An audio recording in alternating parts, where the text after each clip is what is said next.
Boa tarde a todos e bem-vindos a mais uma Biblioteca Labor. É um grande prazer hoje receber. Gente, antes de falar da Raquel, eu queria falar uma coisa para vocês. Bom, primeiro, bem-vindos. Me falem se estão me ouvindo bem, se a imagem está boa, se o som está bom, se está tudo certo. Hoje é mais uma Biblioteca Labor especial. Já já eu falo da Raquel, porque desde o começo, quando a gente criou a Biblioteca Labor, a ideia era sempre fazer: oi, Cleiton, boa tarde, querido. Oi, Jefferson, o pessoal já está aí, ótimo. A ideia é fazer tanto com os coordenadores quanto com os pesquisadores de todos os nossos grupos de pesquisa. E hoje é um grande prazer para mim, pessoalmente, né, Raquel, que a Raquel é do meu grupo e do grupo da Cris, que estuda a morte e pós-morte. E eu acho que o mais bacana de tudo que vem acontecendo no Labor, e eu acho que vários de vocês concordam comigo porque estão aqui por causa disso, é que durante a quarentena e durante a pandemia, e todo mundo teve que se reinventar, aliás, essa palavra, né? Reinventar, enfim. O nosso novo normal, outra palavra idiota, mas vamos lá, outra expressão. Mas o nosso novo normal, que é verdade, é fazer as nossas atividades, as nossas reuniões todas online, à distância. E eu acho que uma das coisas mais legais foi receber pesquisadores não de São Paulo, que não podiam vir para a PUC, que em situações normais não poderiam estar com a gente. E a Raquel, lá de Cachoeiro de Itapemirim, veio para o nosso grupo de morte e pós-morte agora. Então é uma alegria para a gente ter ela aqui no Labor e no nosso grupo pesquisando com a gente.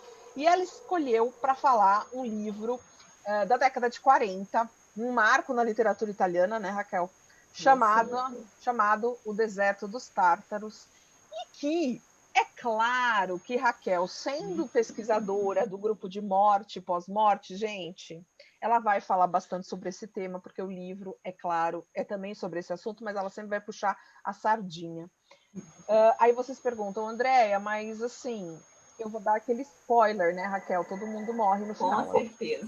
Tá, gente? Desculpa, eu sempre falo, desculpa falar isso, né, assim, nessa hora, mas a gente morre e a gente discute no nosso grupo a questão da morte e do pós-morte, não só por meio de questões religiosas, mas a gente discute antropologicamente, filosoficamente, historicamente, e eu acho que isso está dando bastante bagagem para as nossas pesquisas. Então, é com muito prazer que eu vou apresentar a Raquel para vocês, que vai falar sobre o livro. Fiquem à vontade para fazer as colocações, as perguntas, as reflexões aqui nos comentários. E quando a Raquel terminar a fala dela, a gente abre para as questões. Raquel, muito obrigada por ter aceito, querida, com você. Bom, o prazer é todo meu, né?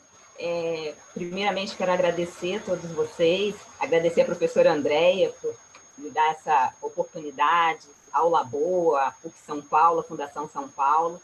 Realmente foi nessa reinvenção que eu acabei chegando até vocês e tenho muito orgulho de fazer parte desse grupo.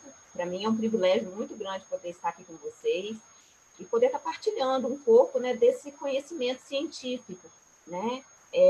Principalmente na nossa área, porque a gente sempre vê a pesquisa científica muito na área biológica, exatas, né? Mas e as ciências humanas? As ciências humanas têm a pesquisa científica também, né? E uma pesquisa que ela geralmente ela está muito mais ligada a essa questão da discussão, da análise, da interpretação, do que de um laboratório, né? Então o nosso viver pesquisa diário é um viver diferenciado, né?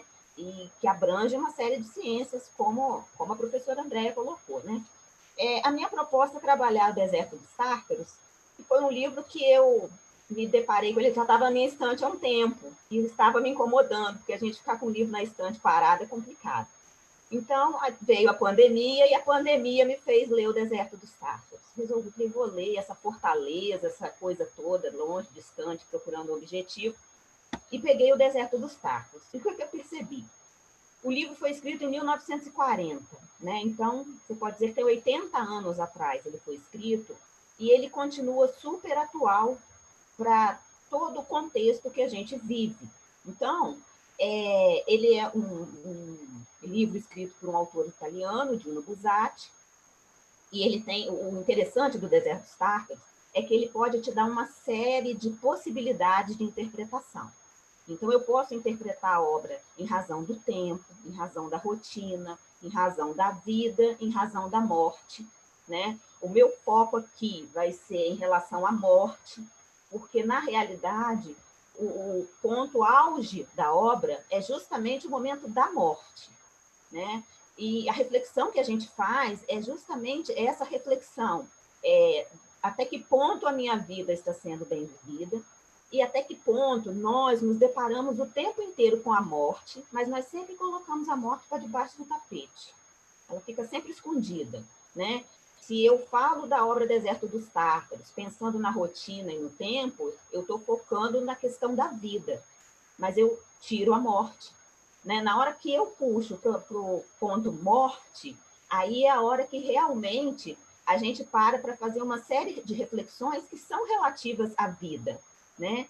Então, você percebe o quê? A história, no primeiro momento, é de um oficial, um jovem oficial, chama-se Giovanni Drogo, e ele termina a escola militar e vai para uma fortaleza chamada Forte Bastiani.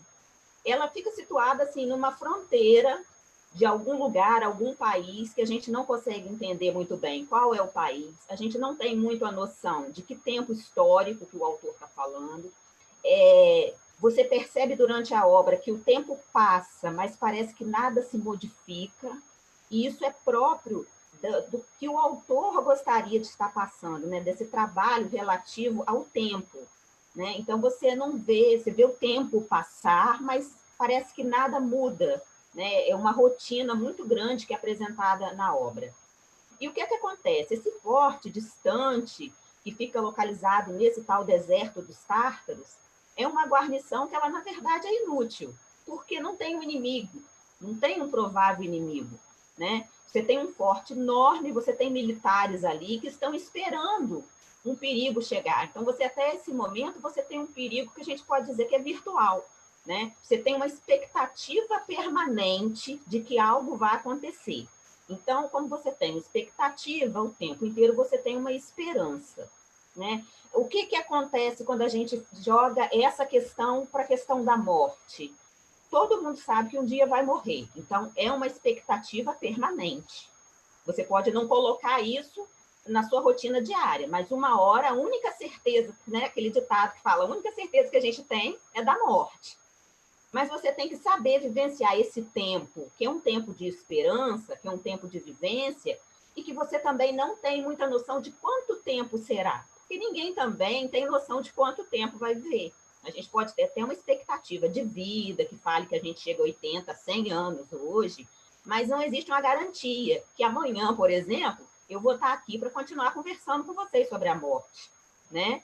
Então, essa questão que a gente está tentando trabalhar e passar para vocês, né? O livro ele é composto de 30 capítulos, e os 30 capítulos, eles são divididos. Essa segmentação seria o quê? Primeira parte, que a gente pode colocar que vai do capítulo 1 até o capítulo 10, é quando o Drogo vai se incorporar na fortaleza, né? Seria o momento em que a gente também se incorpora à vida, que a gente passa a ter o entendimento de vida, né? Depois a gente vai para uma outra parte, que é do capítulo 11 ao 15, que é a primeira vez que se trabalha a questão da morte. Então, você trabalha a esperança e a morte. A morte começa a aparecer na obra, né? Quando você vai para a terceira parte, que seria do capítulo 16 ao 22, o que acontece? Você tem uma tentativa de desincorporar essa questão de esperança, morte, rotina. É como se tudo voltasse, né? E na quarta parte, que é a parte final, é a grande parte, que vai novamente resgatar a questão da morte, e o grande final da obra é com a morte. Então, você passa, é um livro que o tempo inteiro você fica naquela expectativa do que vai acontecer com aquele personagem, né? E o grande final é que no final o personagem morre, né? O destino desse personagem é o quê? Ele vai ganhar vida e ele vai se tornar aquele personagem principal que chama a atenção do leitor na hora da morte. São das 2 últimas páginas do livro, né? Antes disso, você tem alguém que está sempre envolvido na rotina, né? Você percebe o quê? Que essa fortaleza ela está desligada do mundo, ela não é conectada, então, justamente para dar essa questão de tempo, que tempo é esse? E a gente já percebe isso na hora que ele está, assim, no ponto que ele está incorporando a fortaleza, né? O perfil desse Forte Bastiani é um lugar que é inacessível, que é separado do mundo. Se a gente fala da questão morte, por mais que a morte seja algo ao qual a gente não tem para onde correr, você não tem escapatória para a morte. É a única certeza que você tem na vida. Geralmente ela é inacessível quando a gente pensa no pós-morte, né? Porque o que vem depois? Eu morro, eu vou para algum lugar, eu morro e acabou, e aí vem as religiões e elas vão te dar o quê? Um alento, um subterfúgio para essa relação de algo que eu sei que existe, mas que eu tento separar do meu mundo. Né? É uma forma até de fuga, eu me separo desse mundo da morte. E a obra vem tratando isso. Né? Quando o Drogo chega na fortaleza, ele vai perceber uma série de ambiguidades, que são ambiguidades que a gente percebe na vida.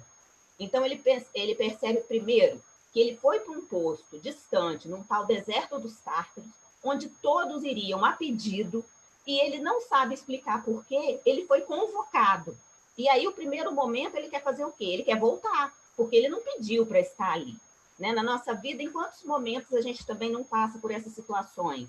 Eu estou numa situação a qual eu não pensei que estava, né? Numa situação de morte, eu não imaginava, que ninguém imaginava que ia viver esse ano, um ano de pandemia, onde as pessoas sempre têm alguém para contar de um conhecido, de um ente querido que perdeu naquele momento, né? Ninguém pediu para perder, ninguém pediu para que acontecesse tudo que a gente vem passando, mas essas circunstâncias aconteceram, né? Com o personagem vai acontecer o quê? Depois que ele tem a noção de que ele está ali, não era por vontade própria, ele resolve que ele quer voltar. Mas para voltar, ele tem uma proposta, que ele tem que esperar 4 meses. Não dá para chegar e ir embora. Ele tem que esperar 4 meses. E esses 4 meses é justamente o momento que ele vai começar a ficar fascinado pela monotonia do Forte. Se a gente fizer um paralelo aí com o que vem acontecendo com a gente nesse momento de pandemia, é a hora também dessa espera. O que vai ser desse mundo pós-pandemia? Nós estamos nessa expectativa, nós estamos esperando isso aí. O que é que vai acontecer? Né? Então, a gente está no fascínio da monotonia. Você tenta fazer, você vai se reinventar, mas muitos ainda não se reinventaram. Muitos ainda estão naquele entendimento de que um dia isso vai passar e tudo será como antes.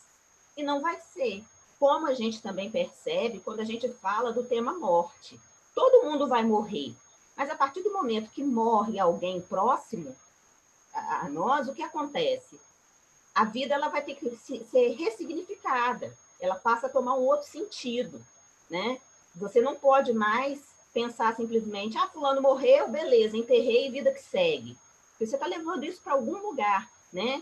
Do seu emocional, do seu psicológico, alguma coisa você está querendo expressar com aquilo. Você tem que entender que a morte, todo momento que ela acontece com alguém próximo, ela está te dando um ressignificado para a vida. Essa espera do personagem é esse ressignificado, né? E é essa atração misteriosa que acaba, então, chamando o personagem. Mas o que é interessante é que nessa análise, esse Forte perdido no deserto, num lugar onde nunca acontece nada, o autor tenta trazer isso aí como se fosse uma alegoria da vida. Inclusive, no ensaio do Antônio Cândido, ele vai colocar justamente essa expressão, que o Forte Bastiani ele é uma alegoria da vida.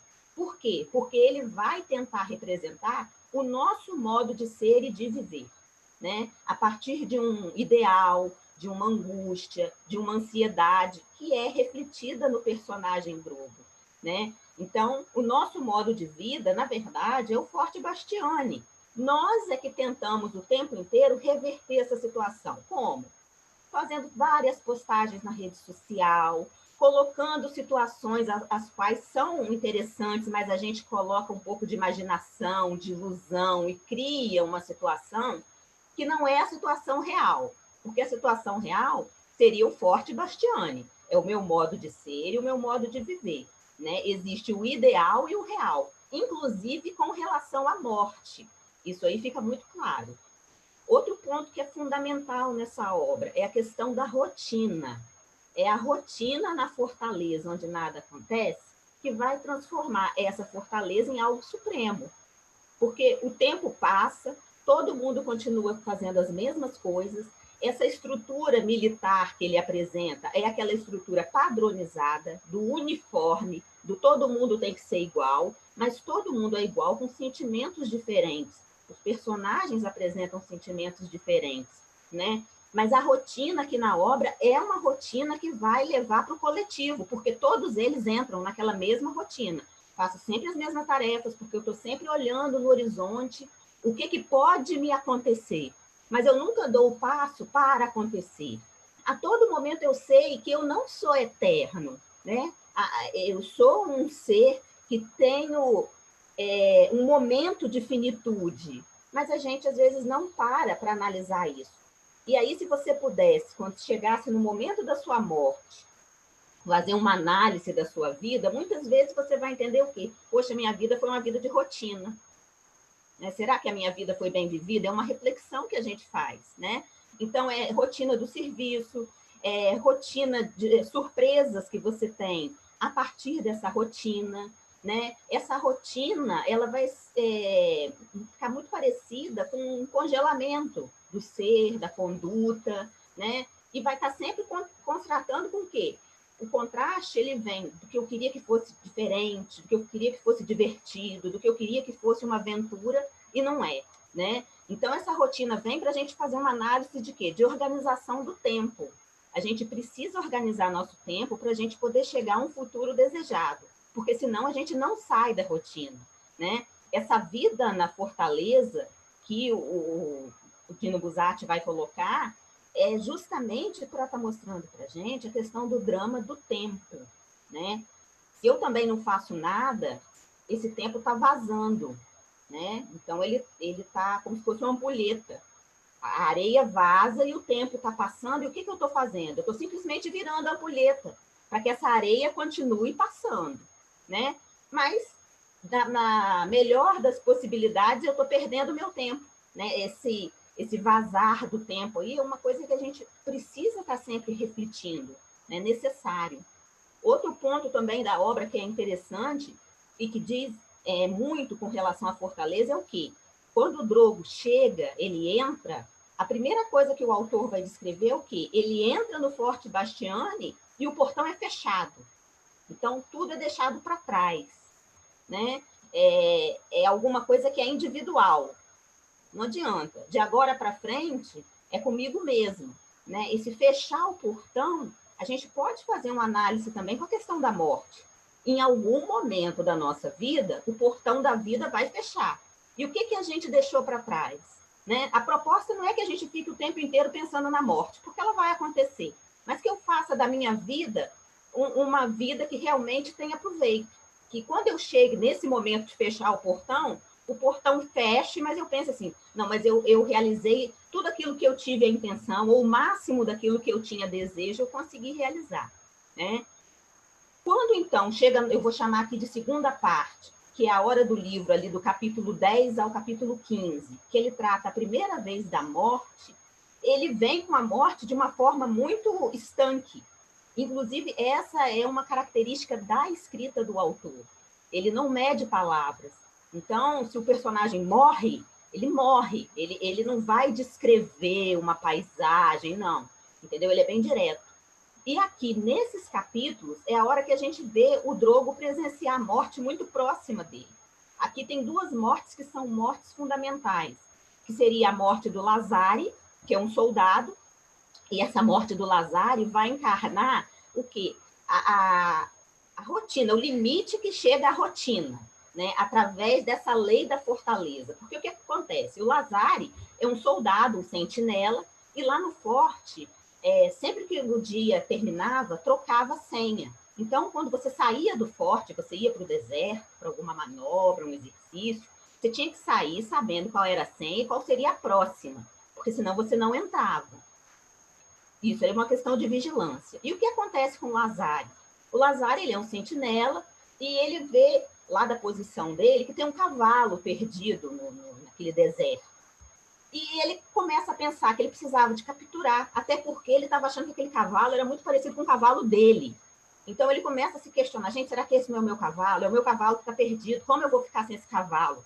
E aí ele faz o quê? Ele resolve, em função dessa angústia que vai surgindo nele, porque ele está ali em serviço, na vigilância, e vendo o animal ali, que ele precisa resgatar aquele animal. Então o que ele faz? Ele, num primeiro momento, ele simplesmente deu a hora de trocar a vigilância, ele desceu e foi até o cavalo. Chega lá, ele percebe que aquele cavalo é o cavalo dele. E aí ele vai voltar para a fortaleza. E aí é o momento que acontece a morte mais banal. Porque quando ele chega no portão da fortaleza, o que acontece? Ele não sabe a senha para voltar. E aí, justamente pela própria característica da fortaleza, porque ela cria essa rotina, e você acaba ficando com um grupo de pessoas que estão totalmente alienadas e voltadas para um ideal que é assim a mais pura realidade do que é ideal. Eles estão esperando uma guerra acontecer. O que acontece? Todos reconhecem o Lazare, mas como o Lazare não sabe a senha, a ordem é o quê? Quem não sabe a senha, eles têm que matar, porque senão eles botam em risco a fortaleza. E o que acontece? Um amigo do Lazare simplesmente mata o Lazare, porque ele saiu para pegar o cavalo dele, esqueceu de perguntar a senha, e quando ele retorna, ele simplesmente amou. Quer dizer, a banalidade da vida. E uma vida que é perdida em função de uma angústia. E nós, enquanto seres humanos, somos seres que vivemos plenamente angustiados. Por mais que a gente fale assim, eu não sou angustiada, não, eu sou bem resolvida. No fundo, existe sempre alguma angústia, tem sempre alguma coisa dentro da gente que ainda não está bem resolvida.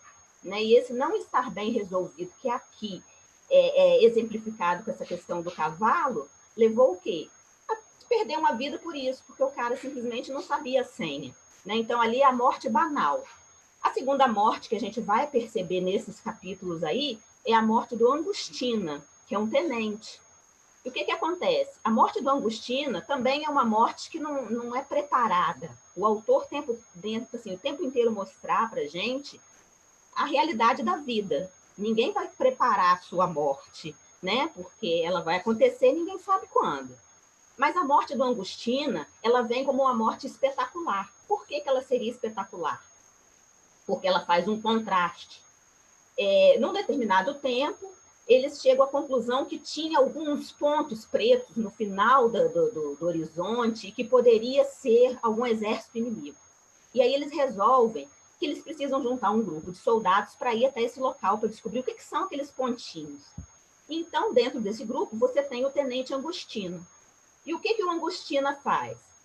Como a gente está falando de deserto, e o Angustina não era daquela área, ele entendeu o quê? Eu vou com o meu uniforme convencional e eu não preciso de levar nada mais, porque eu vou até aqueles pontos pretos e vou voltar, mas o ambiente, a estrutura, tudo vai permanecer do mesmo jeito.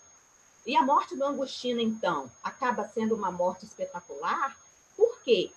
Porque ele não sabia que o deserto dos Tártaros, no frio, na hora que cai a noite, fica frio, muito frio. E aí o Angustina vai morrer de frio. E ele vai morrer de frio por quê? Porque quando ele saiu para essa expedição, ele não analisou as possibilidades. Então, ele não se atentou ao fato de que podia esfriar. Então, ele não levou nenhum agasalho, nenhum equipamento de frio, nada de frio. Mas chegando num determinado ponto, ele percebe que existe realmente um grupo, que não é o grupo do Forte Bastiani, é um grupo de estrangeiros que estão rodando por ali. E como forma de proteger o grupo, o que a Angustina faz? Enquanto todo o grupo se recolhe para poder passar aquela noite fria, o Angustina resolve, da forma como ele está, sentar e começar a jogar baralho com ele mesmo. E ele vai rindo, contando o caso, para tentar mostrar para aquele grupo de pessoas desconhecidas que ele estava ali e que seria uma proteção que ele estava dando aos amigos dele. E os amigos vão vendo aquilo com angústia, mas em momento nenhum ninguém acolhe o Angustina. São todos espectadores, é como se todos estivessem ali olhando que o Angustina ia morrer, porque o frio era demais, ele não estava com a bota certa, ele não tinha um casaco, ele não tinha um cachecol, e ele estava ali, jogando baralho sozinho.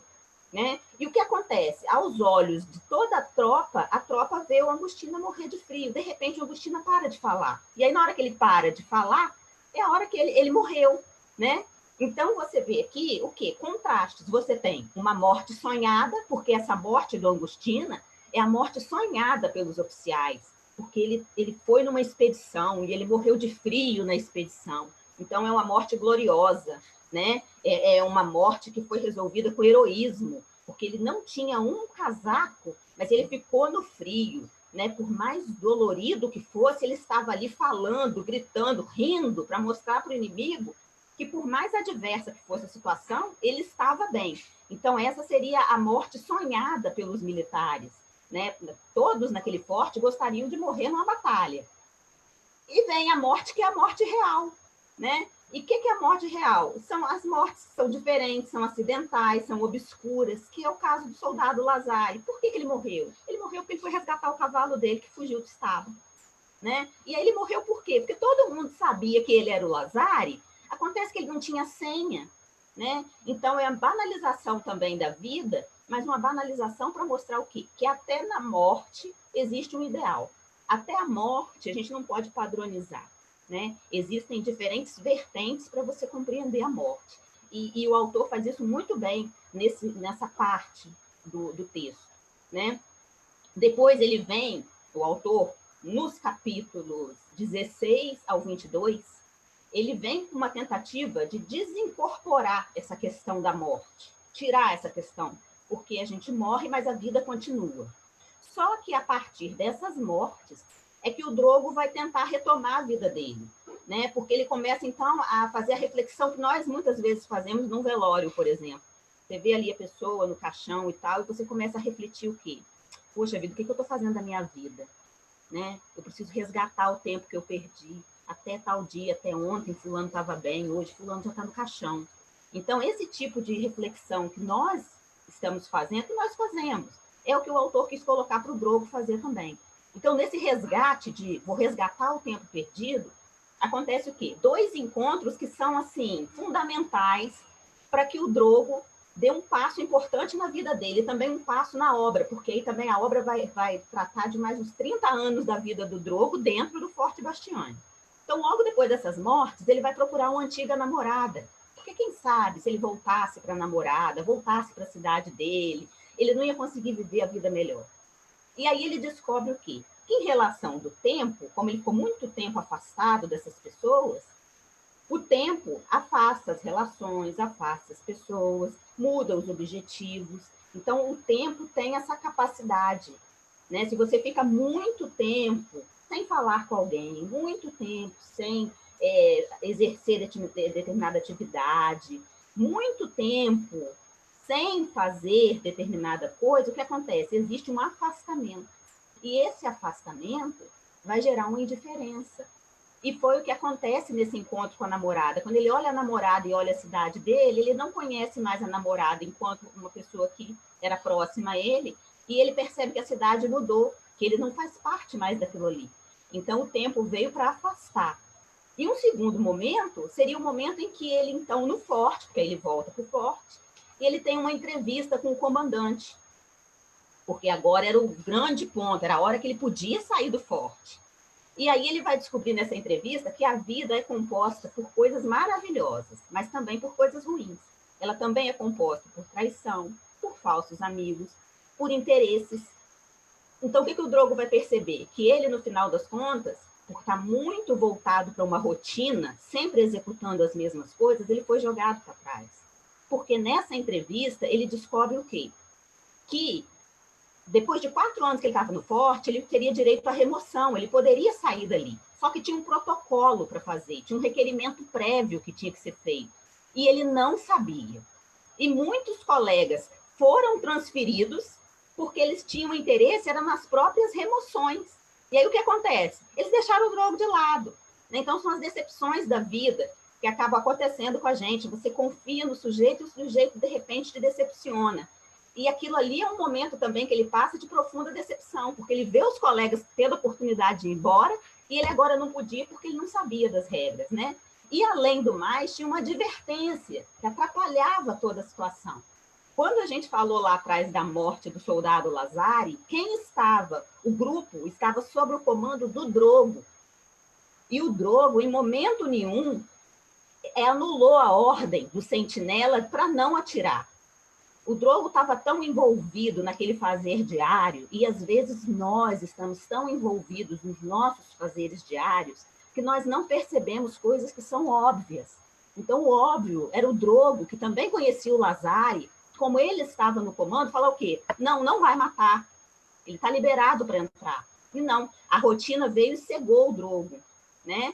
E isso acontece com a gente no nosso dia a dia. Então, a gente tem que ter cuidado com a rotina, porque a rotina a gente fala muito hoje dessa questão de hábito, que a gente tem que ter hábito. A gente tem que ter o hábito, mas sempre com o nosso consciente muito atento de que tudo aquilo que fica um hábito muito profundo, arraigado, ele se transforma em uma rotina.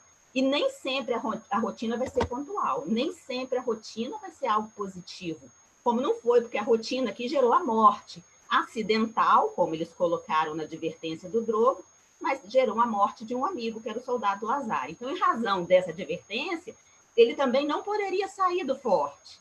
Então, o Drogo vai mergulhar numa decepção muito forte, num momento de muita decepção. E aí chega no quarto ponto, a quarta parte da obra, que é a parte que vai trabalhar a morte de uma forma muito profunda, né? Em todos os capítulos foi trabalhado esse paralelo, mas agora vão ser narrados o quê? Os 30 anos da vida do Drogo, os 30 anos que faltam de vida do Drogo. E aí você vai trabalhar com questões de esperança, de morte, elas vão estar o tempo inteiro entrelaçadas com a questão do ritmo do tempo, porque até uma determinada idade a gente fica achando que a gente é imortal. Ninguém pensa na morte. Poxa, você é jovem, eu sou imortal, eu posso tudo.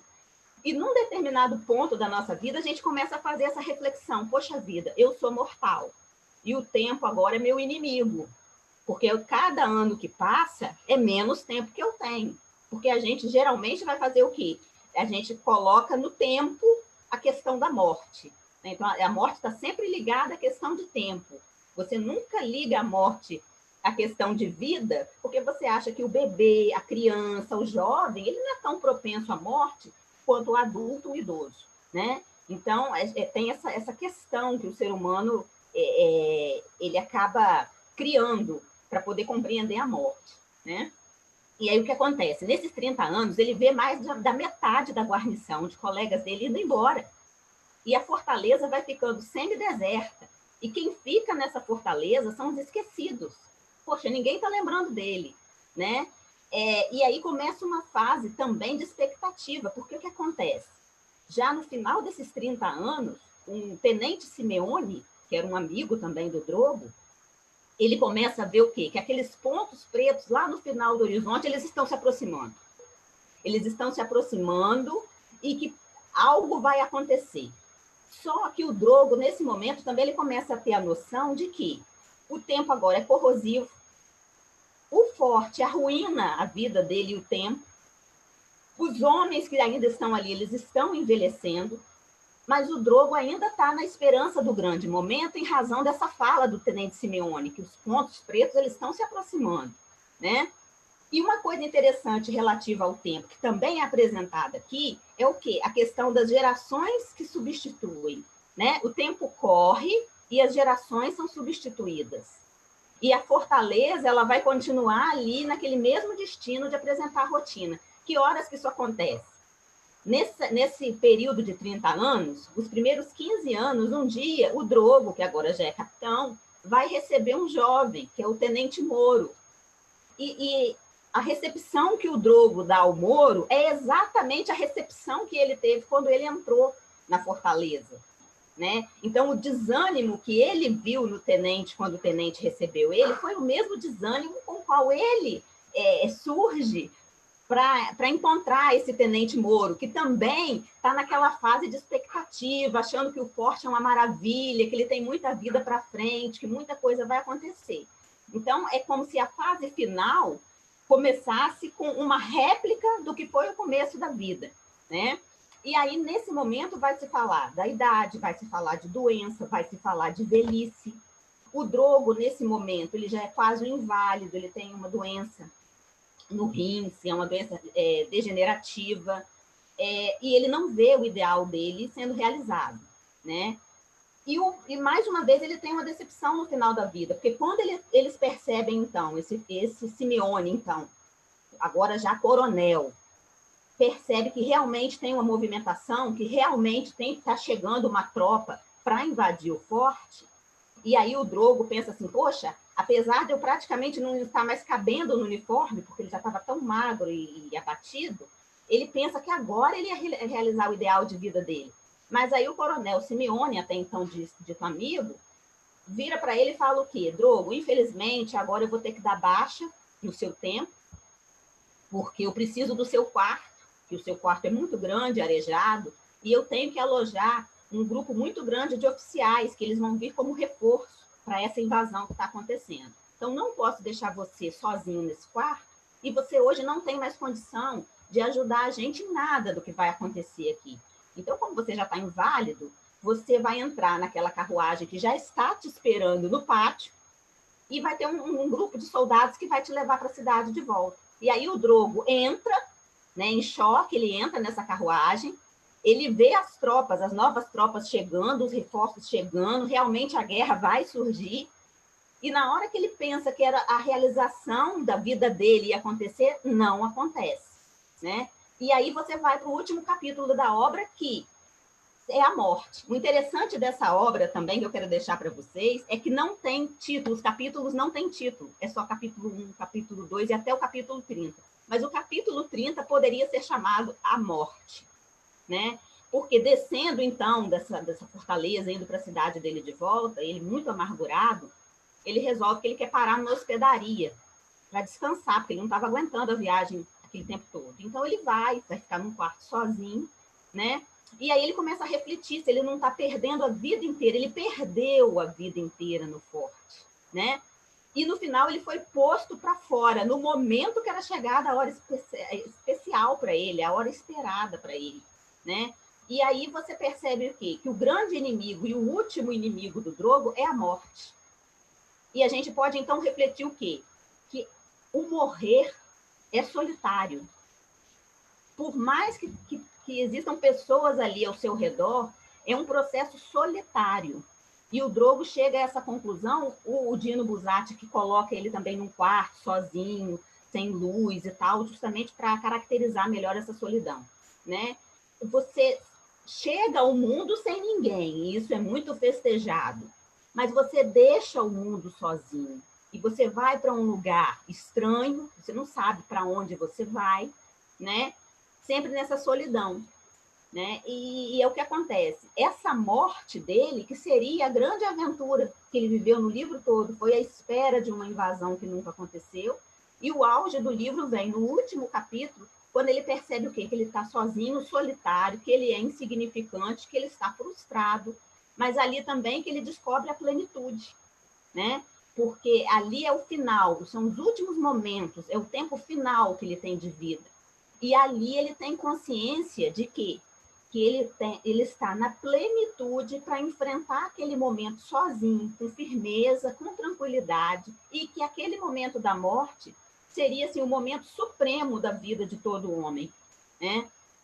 Então, as batalhas que ele não conseguiu presenciar, ele viveu com a morte, tanto do Angustina quanto do Lazare, né? A solidão que ele viveu, ele percebeu que ela vem principalmente com a morte, porque ele não tinha nenhuma testemunha naquele momento, né? E a morte, ela acaba se revelando a mais nobre das batalhas do Drogo, né? O tempo que precedeu, que foi perdido durante a vida, ele acaba tendo significado justamente naquele momento da morte. E aí, para finalizar minha fala com vocês, eu queria ler aqui um trecho que o autor ele fala muito da questão da morte. Nas páginas finais, ele vai colocar o quê? Coragem, Drogo. Essa é a última cartada. Vá ao encontro da morte como um soldado, e que a sua existência errada pelo menos termine bem. Vingado finalmente da sorte, ninguém cantará seus louvores, ninguém o chamará de herói ou de qualquer coisa semelhante. Mas justamente por isso vale a pena. Ultrapasse com pés firmes o limite da sombra, quando aprumado como num desfile, e sorria se conseguir. No fim, sua consciência não está desanimada nem pesada, e Deus saberá perdoar. O quarto está repleto de escuridão. Somente com muito custo pode-se enxergar a brancura da cama. Todo o resto é negro. Daqui a pouco deverá surgir a lua. Terá tempo, Drogo, de vê-la ou terá que partir antes? A porta do quarto palpita com um leve estalo. Quem sabe é um sopro de vento, um simples redemoinho de ar dessas inquietas noites de primavera. Quem sabe, ao contrário, tenha sido ela a entrar, com um passo silencioso, e agora esteja se aproximando da poltrona de Drogo. Fazendo força, Giovanni endireita um pouco o peito, ajeita com a mão o colete do uniforme, olha ainda pela janela, um brevíssimo olhar para sua última porção de estrelas. Em seguida, no escuro, embora ninguém o veja, sorri. E o livro termina. E aqui ele caracteriza a grande batalha do Drogo, né? Que foi a Batalha da Morte, onde ele esteve sozinho, ele não teve nenhum espectador. Era essa aí a minha fala. Maravilhoso, obrigada, Raquel, muito, muito, muito obrigada. Temos algumas perguntas aqui, temos outras reflexões que eu também fiz aqui escrevendo enquanto você foi falando, porque a gente vai pensando em tudo que a gente discutiu também nesse ano, o que a gente vem discutindo no nosso grupo e o que nos motiva também, né, para continuar essa discussão e quanto a gente tem ainda chão para escrever. Então vamos lá, vamos aos poucos. Não sei se vai dar tempo de falar tudo, mas vamos lá. A Cris Navarra, do nosso grupo, ela pergunta o seguinte, Raquel, ao colocar a morte em primeiro plano, a morte gloriosa, destacando o indivíduo da coletividade, o autor não procura falar do medo da vida, da ausência de empatia, de envolvimento com o outro? Com certeza. Inclusive, essa é uma característica desse personagem, desse Angustina. Ele é fechado, ele não consegue se conectar com ninguém. E justamente por ele ter fechado, o que acontece? Ele vai despreparado para a expedição.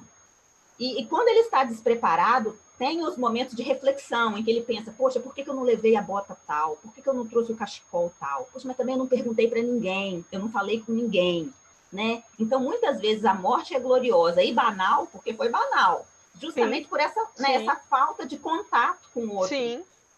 Né? Eu não busco o outro para ver no outro uma ajuda, uma luz. Vou perguntar o que tem que levar, entendeu? Entendi.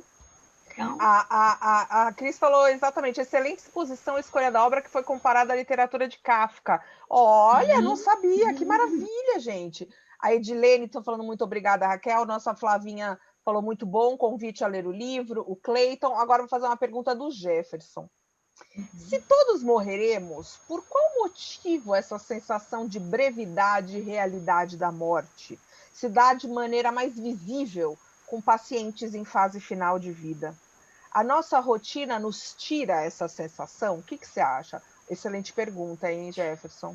O personagem, o Drogo, ele passa por um problema de saúde. Tanto que ele morre com 54 anos. Então, ele também não morreu. Ele morreu com 80 anos. Não, ele morreu com 54 anos. Porque tinha muito Mas na década de 40 também não era... Era de idade, né? Era de idade. Era de idade. Hoje é um jovem. Ele é um militar de 54 anos de idade e que ele vai nessa rotina até o momento que ele vai começar a passar mal. Ele começa a passar mal e começa a mostrar características desse problema de saúde que ele tem, que vai afetar os rins, o fígado, e aí o que ele queria comer, ele não pode comer, e na hora que tinham determinadas ações que tinham que ser feitas na fortaleza, ele não tinha força para fazer. Então, parece que a morte vem nesse momento, que é o momento terminal, porque é o momento que ele também começa a refletir muito.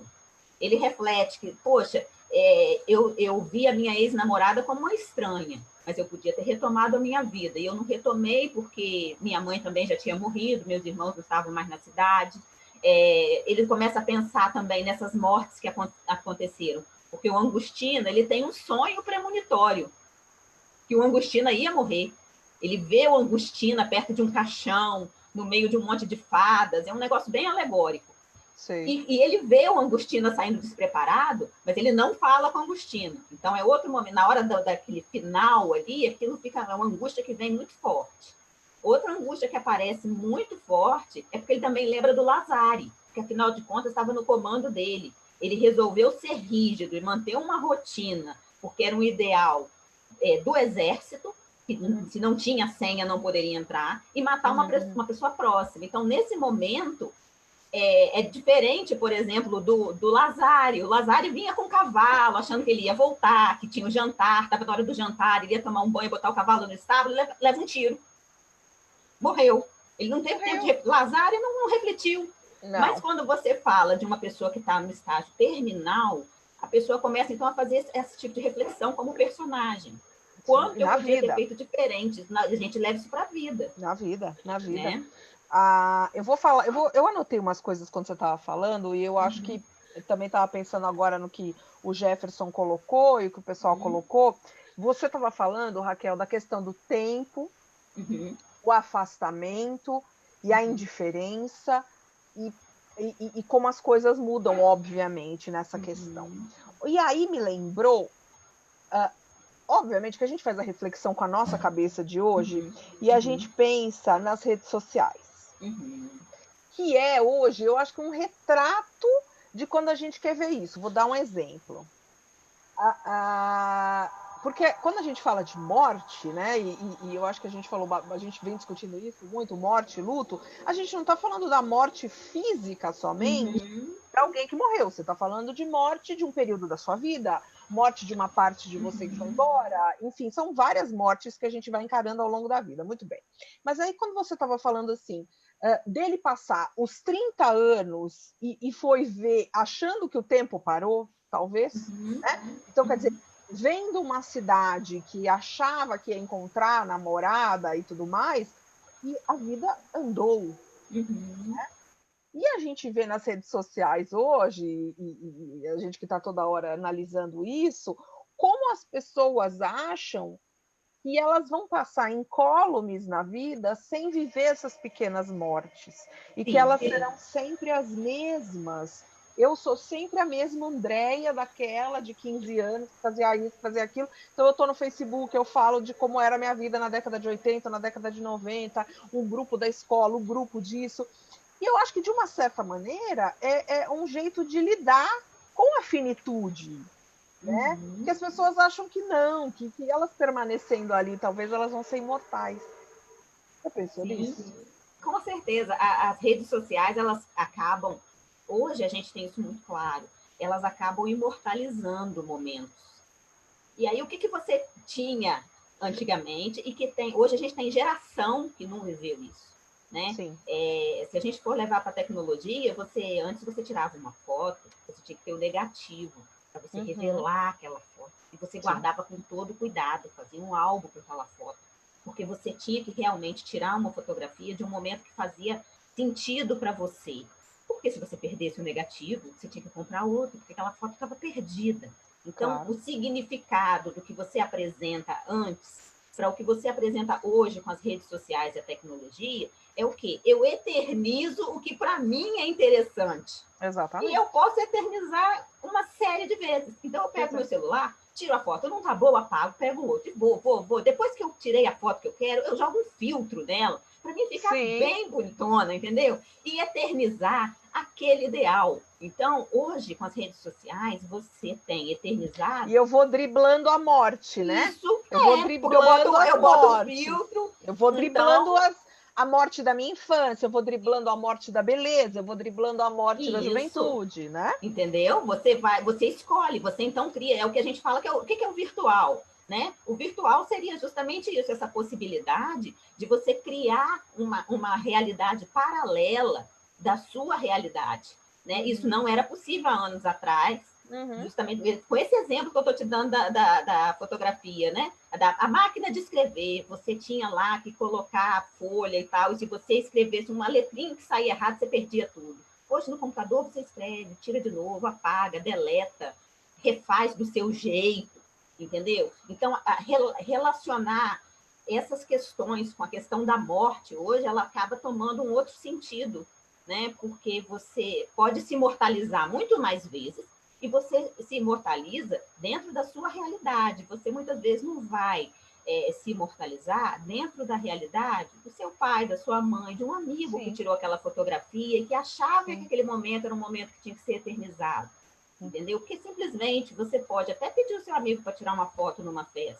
Aí você olha para ele e fala, nossa, que linda! Mas você não bota nas redes sociais. Porque quando você chega em casa, você pensa bem, não vou botar isso aqui não. E esquece disso. Entendeu? Então, existe isso hoje.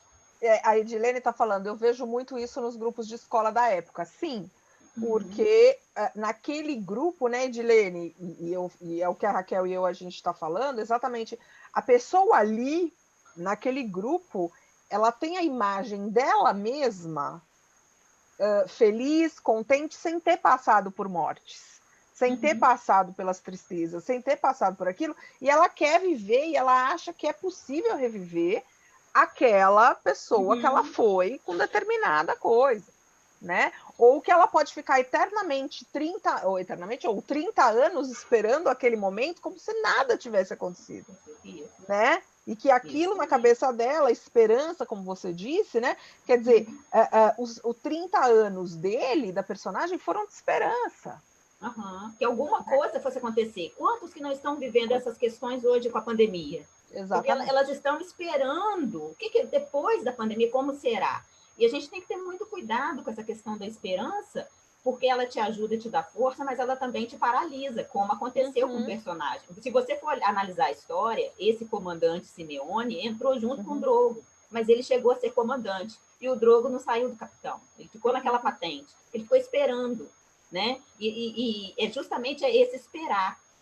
Veio a pandemia, veio toda essa situação de isolamento. Ou a pessoa se reinventa de alguma forma, até por uma questão de sobrevivência, né? Ou ela vai ficar como o Drogo, ela vai esperar os 30 anos para chegar no final, estou com a doença terminal e estou refletindo. Estou refletindo, ainda tenho a esperança que X, baseada a vida toda, né? Baseou a vida toda num fato que não depende de você. Isso, porque não dependia dele, ele não podia botar uma tropa lá para ter a guerra. Exato, gente, então não façam isso, né? Gente, eu estou conversando essas coisas com a Raquel, porque além de pesquisadora do nosso grupo, Raquel é advogada e professora de filosofia da religião, tá, gente? Então a gente não está aqui falando groselha. A gente sabe mais ou menos, eu sei quais as perguntas que eu vou fazer para ela, essa é a questão, né? Você acha que não é pensar, você acha que não é pensado, tudo é raciocinado aqui, né? Outra coisa que eu queria levantar, que eu não sei se alguém levantou isso, eu acho que sim, mas senão vou falar aqui. Você falou da morte solitária, como sendo absolutamente solitária, embora todos nós, embora a pessoa pode estar cercada de gente, o processo é solitário. Falta também, eu acho que é uma coisa que a gente discute também no nosso grupo e que a gente vem vendo, o processo de luto também das pessoas que ficam. São processos individuais, solitários, por mais que tenha morrido um pai de família e que tenha ficado 5 filhos, mas cada filho vai viver esse luto de uma forma diferente, né? E o luto também é uma experiência solitária, uma experiência dolorida e que também não tem hora e nem momento para acabar, né? Porque as pessoas falam, 1 ano de luto, acabou, parabéns, parece que toca um sino. Não, isso não acontece. Né? Então, quer dizer, isso também é muito interessante, né? A questão da morte para aquele que vai. E quando a gente fala no nosso grupo a gente fala de estudos do pós-morte, é tanto pós-morte e afterlife, quando a gente fala, do pós-morte daqueles que ficam, o lidar com o luto, né? Então, quer dizer, o luto daqueles que ficam também, quando a gente discute, né? Que é um processo muito individual e solitário também, né? Sim, e que precisa ser vivenciado. Na obra, o que acontece? O Drogo, ele sabe que a mãe morreu, porque ele vai na cidade, descobre que os irmãos já não moram lá e que a mãe faleceu, mas ele, em momento nenhum o autor fala assim, mas aí ele foi no cemitério procurar ver onde é que estava a mãe enterrada, o túmulo da mãe. Vou procurar alguém, vou perguntar para minha ex-namorada por que a mamãe morreu. Não existiu o processo de luto. O Drogo chega na cidade, vê que está tudo mudado, que os irmãos não moram lá e que a mãe morreu. Ele vai até a namorada, vê que também está tudo diferente, que ela também está com outro pensamento. Ele pega o cavalo e ele nem dorme na cidade. Ele, no mesmo dia que ele foi fazer essa visita e descobriu tudo isso, ele volta para o forte. E aí ele resolve ficar lá mais um tempo. Quer dizer, ele também não vivenciou o luto o rapaz morreu, o rapaz que foi resgatar o cavalo, o soldado Sim. Lazare, morreu. Tá, no outro dia, o que nós vamos fazer? Tira esse corpo daqui, porque ele não pode ficar aqui, que estava chovendo e tinha que resolver logo. Tira, enterra e acabou, porque é um soldado. Ele sente alguma coisa relativa a luto quando fala do Angustina, porque ali ele já era um tenente, então ele tinha uma Certo. patente Tem outra maior, relação, aí sim. tem outra relação. Então ali é a primeira vez na obra que você percebe o personagem lidando com luto, até porque, pelo Angustina ser muito fechado, era uma das poucas pessoas que conversava, era o Drogo. Né? Mas o Drogo, ele não vivencia o luto. E isso é interessante, porque a gente não pode pensar só na morte. A morte é morrer, enterrou, cremou, doou os órgãos, fez o que fez e acabou. Não. Aí você tem toda uma caminhada do pós-morte para aqueles que ficam, que precisa ser vivida. Porque quando a gente também joga o luto para debaixo do tapete, ele vem bater na sua cara. Né? Entendeu? Então, é outra coisa que precisa ser analisada. Não, as coisas não são assim. O Cleiton, do nosso grupo, está falando aqui, muito sintetizou de uma forma muito bacana. Cada um vive o luto de um modo diferente e num tempo diferente. Exatamente, Cleiton. É o que a gente fala, né? E isso é importantíssimo, né? Quando a gente estuda e vê, né, Raquel, quando você que dá aula de filosofia da religião, o que a gente lê e tudo mais, eu nunca vou esquecer, acho que uma das primeiras coisas que eu li sobre luto há alguns anos, a pessoa era uma grief counselor, né? Nos Estados Unidos eles têm esse papel, que é uma pessoa, um terapeuta especializado só em grief, porque também é uma coisa interessante que a gente falou, a palavra grief em inglês, ela é luto e tristeza e não tem uma palavra equivalente em português. Bom, mas por que eu estou dizendo isso? Porque ela é especialista em luto e foi uma pessoa lá tratar que era um homem e a mulher tinha falecido 10 anos antes. E ele não estava entendendo a quantidade de doenças e sintomas que ele estava tendo. Por que se a minha mulher já morreu faz 10 anos? Como é que eu estou tendo isso agora? Né? Então, quer dizer, que interessante que é isso, né? Se você varre, como você falou, se você coloca debaixo do tapete, a vida vai te cobrar de alguma maneira depois, né? Com certeza, com certeza. Muito bom, muito bom. Eu gostaria de agradecer, por incrível que pareça, já são quase 5 horas, gente, esse tempo. O Cleiton, o Jefferson, a Denise, a Ana Cecília, a Cris, a Edilene, a Elaine, o Edward, o querido Alexandre, que falou que conseguiu assistir pela primeira vez, a Cris Maier. A Cris falou uma coisa interessante, Raquel, logo no comecinho, quando eu apresentei você. A oportunidade de ter integração com colegas, pesquisadores, doutores e professores de fora é uma grande conquista nessa pandemia. Parabéns ao Labor. Eu digo parabéns para todo mundo, né? Porque mesmo as pessoas estando de fora, a gente aqui em São Paulo, fica mais fácil coordenar as coisas. Mas vocês que não, que precisam coordenar para estar com a gente, eu acho que vocês que merecem esse parabéns, gente. E por estarmos todos juntos, né? O Marciel, a Juliana, Jefferson, o Cleito, que eu já falei, Flávia, Kátia, quem mais? Soraya, que conversa profunda em plena segunda. Até rimou, Soraya. Até rimou.